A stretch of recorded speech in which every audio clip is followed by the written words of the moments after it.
जय श्री कृष्णा, वंदे मातरम। संगा क्लासेज में स्वागत है। Welcome, most welcome. हमारा जो आज टॉपिक चल रहा है वो राजस्थान की प्रमुख सभ्यताएं हैं जिनको आप जानते होंगे। कालीबंगा सभ्यता, गणेश्वर सभ्यता, बेराट सभ्यता, आहड़ सभ्यता, बागोर सभ्यता, बालाथल सभ्यता, जांजपुर सभ्यता, ठीक है, जोधपुरा सभ्यता, बहुत सारी सभ्यताएं हैं। उन सब पे चर्चा करेंगे। टॉपिक ये मैं पूरा करवाऊंगा आपको। और सबसे बड़ी बात है कि आप राजस्थान गवर्नमेंट का कोई भी पेपर देने जा रहे हो तो सभ्यताओं से रिलेटेड जो भी क्वेश्चन बनेगा वो मेरे इसी टॉपिक में से बन जाएगा। आपको क्लास पूरी पढ़नी है और पर्टिकुलर मैं आपको एक एक सभ्यता है टॉपिक वाइज आपको क्लियर करवाऊंगा और क्वेश्चन गलत नहीं होने दूंगा और बहुत इजी वे से समझ में आएगी। ये थोड़ा सा आप ध्यान रखना। अगर कोई भी डाउट लगे तो आप मुझे कमेंट बॉक्स में डाल सकते हैं, मुझे कॉल भी कर सकते हैं। सबसे पहले मैं बात करता हूं कि भारत ही नहीं संपूर्ण विश्व की जो सभ्यताएं हैं उस टाइम में, आद्य ऐतिहासिक काल में जिन जिन सभ्यताओं का उद्भव एवं विकास हुआ था, वो सभ्यताएं, जितनी भी सभ्यताएं जो विकसित हुई है, ठीक है, वो सभी नदी घाटियों के किनारे हुई। तो कोई भी आप सभ्यता पढ़ते हैं, कोई भी, तो आपको एक विशेष ध्यान देना है। पिन पॉइंट, तो पॉइंट याद रखें। जैसे कोई भी सभ्यता है, सबसे पहले कहां पर है, कौन सी नदी के किनारे हुई, उसका उत्खनन या खोज किसने किया, उस सभ्यता की क्या विशेषता है, वो सारी चीजें कितनी पुरानी है, पुरातत्ववेताओं ने जो सामग्री प्राप्त की है उसके आधार पर वो कितनी पुरानी है, उससे रिलेटेड क्या प्रश्न बन सकते हैं, वो सारी हम चर्चा करेंगे। ठीक है, तो सबसे पहले आज जो मैं जिस सभ्यता की बात करने जा रहा हूं वो राजस्थान की सबसे प्राचीन सभ्यता की बात कर रहा हूं, गणेश्वर सभ्यता। कौन सी सभ्यता? गणेश्वर सभ्यता की मैं आपसे चर्चा करूंगा और इसके बहुत बढ़िया प्रश्न बनते हैं गणेश्वर सभ्यता के।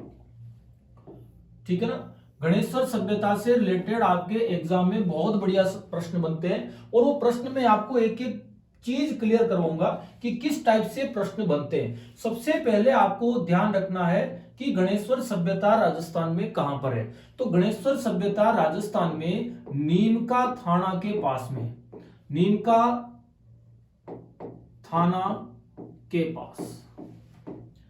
अब ये नीमका थाना के पास में ये सभ्यता है। तो आज की तारीख में, पहले इसको जो है ध्यान से समझना, ये पहले सीकर जिला काउंट होता था। कौन सा जिला? सीकर जिला काउंट होता था। लेकिन आज की तारीख में नीमका थाना खुद जिला बन गया है। तो पहला क्वेश्चन तो आपको ये ध्यान रखना है, 4 ऑप्शन में देखना है कि वो सीकर पूछ रहा है या नीमका थाना। तो नीमका थाना पूछे और सीकर भी देवे तो आपको नीमका थाना करना है, पहली कंडीशन। दूसरा क्वेश्चन आपके बनता है कि गणेश्वर सभ्यता जो है कौन सी नदी के किनारे विकसित हुई थी, कौन सी नदी के किनारे विकसित हुई थी। तो आपका शानदार आंसर जाएगा, वो जाएगा कांतली नदी के किनारे। कौन सी नदी के किनारे? कांतली नदी के किनारे इस सभ्यता का उद्भव एवं विकास हुआ था। 2 क्वेश्चन आपके सामने क्लियर हो गए। तीसरा प्रश्न आपके ये बनता है कि इस सभ्यता का उत्खनन कब हुआ था और किसने किया था। तो ये एक तीसरा क्वेश्चन भी आपके बनता है। एक चीज याद रखना, बहुत सारी सभ्यताओं के खोजकर्ता का नाम भी मिलता है, उत्खननकर्ता का नाम भी मिलता है, और बहुत सारी सभ्यता में खोजकर्ता उत्खननकर्ता में एक ही व्यक्ति का नाम मिल जाता है, अलग अलग नहीं मिलता है। तो यहां पर हम उत्खननकर्ता में अगर मैं चर्चा करूं तो कांतली नदी के लिए, गणेश्वर सभ्यता के लिए इसका उत्खनन कार्य हुआ था 1977 और 78 में, यानी कि 1977-78 में इसका जो है हम बात कर रहे हैं। 1977-78 में हम चर्चा करेंगे, ठीक है ना। इसका जो है उत्खनन कार्य हुआ था। उत्खनन कार्य करने वाले 2 व्यक्ति थे। पहले व्यक्ति का हम चर्चा करें तो जो है आरसी अग्रवाल। कौन है? आरसी अग्रवाल, जिनको हम रतन चंद्र अग्रवाल भी कहते हैं, रतन चंद्र अग्रवाल कहते हैं। दूसरा है, ठीक है, विजय कुमार। कौन आते हैं? विजय कुमार। तो ये 2 व्यक्ति ऐसे हैं जिन्होंने जिनका संबंध इस आपके गणेश्वर सभ्यता के उत्खनन से संबंधित है। क्या यहां तक समझ में आ गया? अब गणेश्वर सभ्यता के लिए मैं आपसे आगे चर्चा करता हूं कि यहां से जो प्राप्त उपकरण मिले हैं उसके आधार पर इस सभ्यता का जो समय निकाला गया है, इस सभ्यता का समय निकाला गया है, वो निकाला गया है 2800 ईसा पूर्व की सभ्यता है। ये कब की है दोस्तों? 2800 ईसा पूर्व की सभ्यता है। तो एक क्वेश्चन आपके ये और बन जाता है। तो 2800 ईसा पूर्व की सभ्यता है। तो ये अब आपसे ध्यान से समझना कि ये जो सभ्यता है पूर्व ये जो सभ्यता है, ठीक है ना, इसके लिए बहुत बढ़िया प्रश्न बनता है कि ये जो है पूर्व हड़प्पा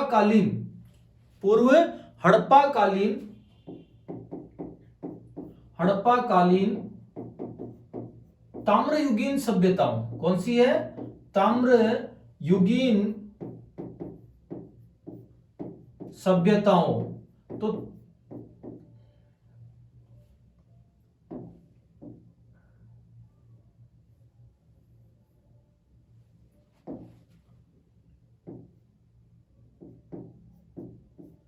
ताम्रयुगीन सभ्यताओं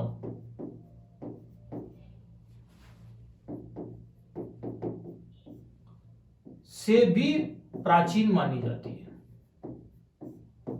क्या मेरी बात समझ गई क्या? तो यानी कि गणेश्वर सभ्यता है वो हड़प्पा कालीन ताम्रयुगीन सभ्यताओं से भी पुरानी सभ्यता मानी जाती है। तो इसका मतलब हमारे यहां सीधा सा अनुमान लगाया गया कि राजस्थान में जितनी भी सभ्यताएं प्राप्त हुई है उन सभी सभ्यताओं में गणेश्वर सभ्यता सबसे पुरानी है। तो ये सभ्यता के लिए प्रश्न आता है कि राजस्थान की सबसे प्राचीन सभ्यता है, सबसे प्राचीन सभ्यता है। ये क्वेश्चन भी बहुत इंपॉर्टेंट है। अगला प्रश्न बनता है कि जो गणेश्वर सभ्यता है राजस्थान में, कौन सी सभ्यता है? गणेश्वर सभ्यता है। उसके लिए एक क्वेश्चन और बनता है कि ये जो ताम्रयुगीन सभ्यता है इसके लिए सबसे बड़ी विशेषता यह है कि अगर हम दूसरी सभ्यताओं से बात करें, भारत में जितनी भी हड़प्पा कालीन ताम्रयुगीन सभ्यताएं मिली है उनसे प्राचीन सभ्यता है, उनसे भी पुरानी है। और 2800 ईसा पूर्व इसका समय निकाला गया तो हमने इसको नाम दिया था, ठीक है, पुरातत्ववेताओं ने इसको नाम दे दिया था कि ताम्रयुगीन सभ्यताओं की जननी। अगर एग्जाम में प्रश्न आवे कि ताम्रयुगीन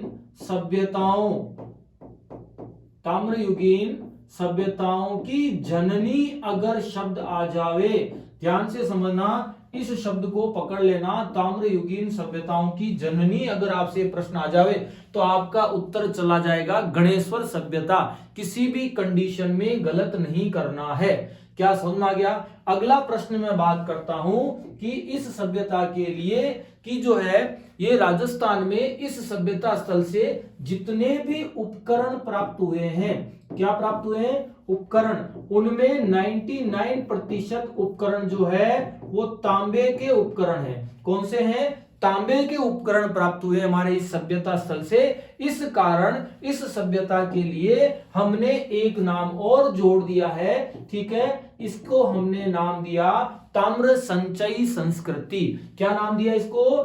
ताम्र संचयी संस्कृति। तो आपको नॉलेज के लिए बता देता हूं कि गणेश्वर सभ्यता के अब हमारे पास में 2 नाम हो गए। कितने नाम हो गए?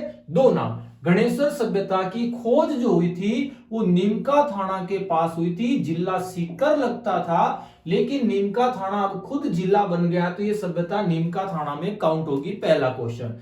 दूसरा क्वेश्चन, इस सभ्यता का उद्भव एवं विकास कौन सी नदी के किनारे हुआ? तो हमारा उत्तर चला जाएगा कांतली नदी। तीसरा क्वेश्चन, इसका उत्खनन 2 व्यक्तियों ने किया था 1977-78 में और उत्खनन करने वाले थे आरसी अग्रवाल और विजय कुमार थे। क्या समझ आ गया? उसके बाद हम चर्चा करते हैं कि जब इसका उत्खनन कार्य हुआ, हमें यहां से प्राप्त सामग्री मिली, उस सामग्री के आधार पे हमने जब इसका समय निकाला तो ये 2800 ईसा पूर्व की सभ्यता है। और 2800 ईसा पूर्व की सभ्यता समय निकालने के बाद हमारे राजस्थान में जो दूसरी सभ्यताओं का जो समय निकाला गया उनसे सबसे पुरानी सभ्यता होने के कारण हमने इनको, इस सभ्यता को नाम दिया राजस्थान की सबसे प्राचीन सभ्यता। क्वेश्चन गलत नहीं करना है। अगला इसका क्वेश्चन है कि इसको ताम्रयुगीन सभ्यताओं की जननी कहा गया है। क्यों कहा गया है? कि भारत में पूर्व हड़प्पा कालीन ताम्रयुगीन सभ्यताएं हैं, उनमें भी ये प्राचीन सभ्यता है। जितनी भी ताम्रयुगीन सभ्यता मिली है उनमें भी ये प्राचीन थी, टाइम निकाला गया उसके अकॉर्डिंग। तो इसलिए हमने इसको नाम दे दिया कि पुरातत्ववेताओं ने नाम दे दिया ताम्रयुगीन सभ्यताओं की जननी। तो आपके क्वेश्चन क्लियर होने चाहिए। तो ये भी एक आपके सीधी सी बात करते हैं, यहां पर कितने क्वेश्चन क्लियर हो रहे हैं। गणेश्वर सभ्यता, कांतली नदी के किनारे, नीमका थाना ऑप्शन में नहीं हो तो आंसर चला जाएगा सीकर चला जाएगा। फिर इसका उत्खनन करने वाला बंदा, ठीक है, कौन है? आरसी अग्रवाल, रतन चंद्र अग्रवाल जिनको बोलते हैं। आरसी अग्रवाल का पूरा नाम अगर मैं चर्चा करूं तो इनका नाम है रतन चंद्र अग्रवाल। क्या नाम है? रतन चंद्र अग्रवाल। किसी भी कंडीशन में प्रश्न आपको गलत नहीं करना है, ठीक है। हम अच्छी तैयारी कर रहे हैं। हमारे साथ कभी कभी क्या हो जाता है कि हम ज्यादा किताबें पढ़ते हैं, एक उधर से पढ़ ली, एक उधर से पढ़ ली, तो फिर इतना कंफ्यूजन होता है और लिमिटेड समय में हम बहुत दुखी होते हैं। लास्ट में हम पहले तो समय बर्बाद करते हैं थोड़ा बहुत, और फिर लास्ट में जो है हमारे साथ दिक्कत हो जाती है, और जब दिक्कत होती है तो हम डिप्रेशन में चले जाते हैं, थोड़ा टेंशन में रहने लग जाते हैं, फिर जो याद हुआ भी भूलने लग जाते हैं। तो याद रखना, कभी भी याद रखने के लिए ज्यादा टेंशन लेने की जरूरत नहीं है। आप रेगुलर प्रैक्टिस में लाएं, जितना पढ़ा है उसको रिवाइज करते रहे, ठीक है। नया जब तक नहीं पढ़े, जब तक पुराना एक बार रिवाइज नहीं कर लेते, फिर आगे का पढ़ें, फिर रिवाइज करें, फिर आगे का पढ़ें, फिर रिवाइज करें, फिर देखते हैं आपका क्वेश्चन गलत कैसे होता है, ठीक है। तो हम बात कर रहे थे, फिर ये ताम्रयुगीन सभ्यताओं की जननी हो गई। यहां से प्राप्त उपकरण में जो है, जितने भी उपकरण मिले हैं 99% तांबे के उपकरण मिले, इसलिए इसको नाम दे दिया गया ताम्र संचयी संस्कृति। क्या समझ में आ गया? आशा करता हूं अभी तक जितना मैंने पढ़ाया आपको अच्छे से समझ में आ गया होगा, और क्वेश्चन अगर आप आ जाए तो गलत नहीं करोगे। ओके, तो हम आगे थोड़ी सी चर्चा कर लेते हैं कि जो गणेश्वर सभ्यता हम पढ़ रहे हैं, कौन सी सभ्यता? गणेश्वर सभ्यता हम पढ़ रहे हैं, ठीक है ना। इसके लिए अभी हमने दो नाम ऑलरेडी चर्चित कर लिए हैं। एक इसको हमने नाम क्या दिया? ताम्रयुगीन सभ्यताओं की जननी। कौन सी है? ताम्रयुगीन सभ्यताओं, ताम्रयुगीन सभ्यताओं की जननी शब्द अगर आपसे पूछे तो हमारा आंसर चला जाएगा, क्या जाएगा? ठीक है, जननी शब्द पूछे तो हमारा आंसर चला जाएगा गणेश्वर सभ्यता। दूसरा हमने अभी नाम पढ़ा था कि ताम्रयुगीन सभ्यता जो है, इसको ताम्र संचयी संस्कृति नाम दिया गया। ताम्र संचयी संस्कृति भी जो है नाम दिया गया, ताम्र संचयी संस्कृति। अब आप थोड़ा सा हटके जा रहा हूं मैं, एक क्वेश्चन अगर आपसे आ जावे, ठीक है ना, एक क्वेश्चन आ जावे, मैं इधर समझा रहा हूं। अगर हम बात करें कि अगर आपसे परीक्षा में पूछ लेवे, बाय द वे परीक्षा में पूछ लेवे कि जो है राजस्थान में ताम्रवती नगरी किसे कहा जाता है, क्या पूछेगा? ताम्रवती नगरी किसे कहा जाता है, तो हमारा आंसर, आप गलती से भी गणेश्वर सभ्यता नहीं करना है, हमारा आंसर चला जाएगा आहड़ सभ्यता। कौन सी सभ्यता? आहड़ सभ्यता हमारा आंसर चला जाएगा, गलत नहीं करना है। ओके, थोड़ा सा आपको विशेष ध्यान देना है, किसी भी कंडीशन में आपको गलत नहीं करना है। अब हम बात करते हैं कि आहड़ सभ्यता वाला प्रश्न शब्द क्या पूछेगा? ताम्रवती नगरी के रूप में। आहड़ सभ्यता मैं पढ़ाऊंगा, इसके बाद कालीबंगा पढ़ाऊंगा, फिर आहड़ पढ़ाऊंगा, तब मैं यहां पे और एक्सप्लेन करूंगा। तो यहां पर ताम्र संचयी संस्कृति और ताम्रयुगीन सभ्यताओं की जननी, दो शब्द याद रखें। अब आपसे प्रश्न अपने ध्यान रखना, इस सभ्यता स्थल से, कौन सी सभ्यता स्थल से? गणेश्वर सभ्यता स्थल से हमें जो भवन प्राप्त हुए हैं, उन भवनों के लिए हम बात करते हैं कि भवन जो प्राप्त हुए थे, भवन जो है वो ईंटों से निर्मित न होकर के पत्थर से बने हुए प्राप्त हुए हैं। तो भवन जो मिले थे वो पत्थरों से निर्मित भवन मिले थे। कौन सी सभ्यता से? गणेश्वर सभ्यता से, पहला। फिर हम आगे बात करते हैं कि गणेश्वर सभ्यता से जो उपकरण मिले हैं, उपकरण क्या मिले हैं? उपकरण मिले हैं, वो 99% हमें तांबे के उपकरण मिले हैं। किसके उपकरण मिले हैं? तांबे के उपकरण मिले हैं। क्या समझ में आ गया? उसके बाद हम बात करते हैं, यहां से हमें मृद भांड भी प्राप्त हुए हैं। क्या प्राप्त हुए हैं? मृद भांड भी प्राप्त हुए हैं। मृद भांड जो प्राप्त हुए हैं, उन मृद भांडों को कृष्णवर्णी, क्या नाम दिया गया? कृष्णवर्णी मृद भांड या कृषपवर्णी मृद भांड भी नाम दिया गया, ठीक है ना।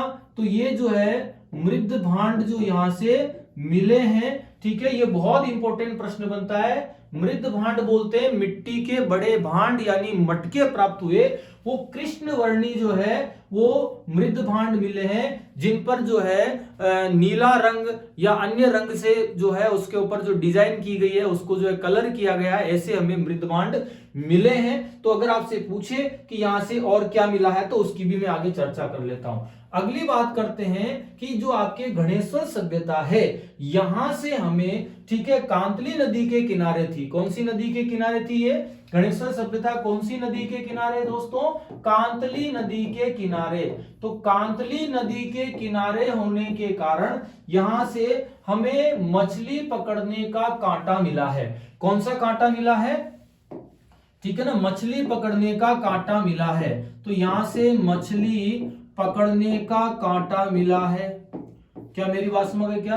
तो मछली पकड़ने का कांटा मिला है, सबसे इंपॉर्टेंट बात है। कौन सी सभ्यता से? गणेश्वर सभ्यता से। फिर अगली बात करता हूं मैं आपसे कि यहां से जो उपकरण प्राप्त हुए हैं उसमें तांबे के औजार प्राप्त हुए हैं, तांबे के उपकरण प्राप्त हुए हैं, ठीक है ना, तांबे के चाकू छुरियां मिली है, चाकू मिले हैं, ठीक है, तांबे की छुरियां प्राप्त हुई है। तो ये अपने को कहां से प्राप्त हुए हैं? गणेश्वर सभ्यता से। सबसे बड़ी बात है, हम एक चीज की और चर्चा करेंगे, यहां से जब उपकरण मिले तो हमें प्राप्त ऐसी जानकारी हुई है कि वहां से हमें ऐसे अनुमान लगाया गया पुरातत्ववेत्ता ने कि यहां से, यानी कि गणेश्वर सभ्यता से, यहां से जो है तांबा, क्या है? तांबा जो है वो कहां सप्लाई किया जाता था? और हड़प्पा और सिंधु सभ्यता के, कहां पर? सिंधु, ठीक है, और हड़प्पा सभ्यता स्थलों पर जो है यहां से तांबा भेजा जाता था, यानी कि यहां से तांबा भेजा जाता था। यह सबसे बड़ा प्रमाण मिला है। तो इसका मतलब यह सभ्यता वहां ताम्रयुगीन सभ्यताओं से भी पुरानी सभ्यता थी। क्या समझ में आ गया क्या? ठीक है, तो आशा करता हूं ये आपको गणेश्वर सभ्यता अच्छे से समझ में आई होगी। गणेश्वर सभ्यता के बहुत अच्छे प्रश्न बनते हैं, ठीक है ना। मैं 2 सेकंड में आपको थोड़ा सा वापस रिपीट कर देता हूं, थोड़ा सा ध्यान से समझना। गणेश्वर सभ्यता की हम बात करें, राजस्थान की सबसे प्राचीन सभ्यता है। समय पूछे तो 2800 ईसा पूर्व की सभ्यता है। पूर्व हड़प्पा कालीन ताम्रयुगीन सभ्यताओं से भी पुरानी सभ्यता है। इसी कारण हमने इसको नाम दिया ताम्रयुगीन सभ्यताओं की जननी। कंपटीशन में ताम्रयुगीन सभ्यताओं के साथ में जननी आ जाओ तो गोला कर देना आंख मीच के। उसके बाद यहां से 99% उपकरण तांबे के मिले, इसलिए इसको हमने नाम दिया ताम्र संचयी संस्कृति। संचयी शब्द आते ही आंख मीच करके आपको एग्जाम में गोला करना है। उसके बाद हम बात करते हैं कौन सी नदी के किनारे? कांतली नदी के किनारे, नीमका थाना के समीप। अब ये नीमका थाना जिला बन गया है, क्या समझ गया? और अगर जिला नीमका थाना नहीं हो तो ऑप्शन में सीकर कर देना। और कांतली नदी 1977-78 में इसका उत्खनन कार्य करवाया गया था। 2 व्यक्तियों ने उत्खनन कार्य किया था, ठीक है, आरसी अग्रवाल, जिनको बोलते हैं रतन चंद्र अग्रवाल, और जो है विष्णु कुमार, जो है विजय कुमार के द्वारा, ठीक है ना, यहां पर उत्खनन कार्य किया गया था। क्या समझ में आ गया? उसके बाद हम चर्चा करें अगर इस सभ्यता से रिलेटेड, तो अगली बात करते हैं ताम्रयुगीन सभ्यताओं की जननी हो गई। इनके भवन पत्थरों से निर्मित मिले, उपकरण 99% तांबे के थे, मृद भांड कृष्णवर्गीय कृष्णवर्णीय मृद भांड मिले हैं। यहाँ से मछली पकड़ने का कांटा मिला है, तांबे के औजार मिले हैं, उपकरण मिले हैं। यहाँ से तांबा भेजा जाता था। हड़प्पा सिंधु सभ्यता स्थलों को भी जो है, हड़प्पा सभ्यता को तांबा सप्लाई किया जाता था। बहुत अच्छा प्रमाण मिला है, ठीक है। और अगर आपसे पूछे, थोड़ा यहां पर आप कंफ्यूज नहीं होना है, कि अगर आपसे पूछे कि ताम्रवती नगरी कौन सी सभ्यता को कहा जाता है, तो आपका उत्तर आहड़ सभ्यता जाएगा। इसको मैं आगे पढ़ाऊंगा, क्यों बोलते हैं वो भी मैं पढ़ाऊंगा। क्या समझ में आ गया? आशा करता हूं आज की क्लास आपको सभ्यताओं से रिलेटेड बहुत शानदार तरीके से समझ में आएगी। इसके जस्ट बाद कालीबंगा सभ्यता पढ़ाने वाला हूं। एक भी प्रश्न आपका एग्जाम में गलत नहीं होगा। पूरी कालीबंगा सभ्यता नोट्स बना लेना, चाहे आप कैसे भी तैयार करो और अच्छे से तैयार करो, और एक एग्जाम में जो 2 नंबर का क्वेश्चन आता है आप क्लियर करके आओ। थोड़ा टॉपिक टफ लगता है, लेकिन आप किसी भी टॉपिक को छोड़ नहीं सकते हो। आपको अच्छी तैयारी करनी, शानदार तैयारी करनी, ताकि रिजल्ट में अपना रोल नंबर मिले। ओके, जय श्री कृष्ण। आज की ये क्लास पहली बार में सभ्यता आपको जो है ऑनलाइन पढ़ाई है, मैंने कभी ऑनलाइन नहीं पढ़ाता हूं। आपको कैसी लगी मुझे फीडबैक जरूर देना। ओके, जय श्री कृष्णा।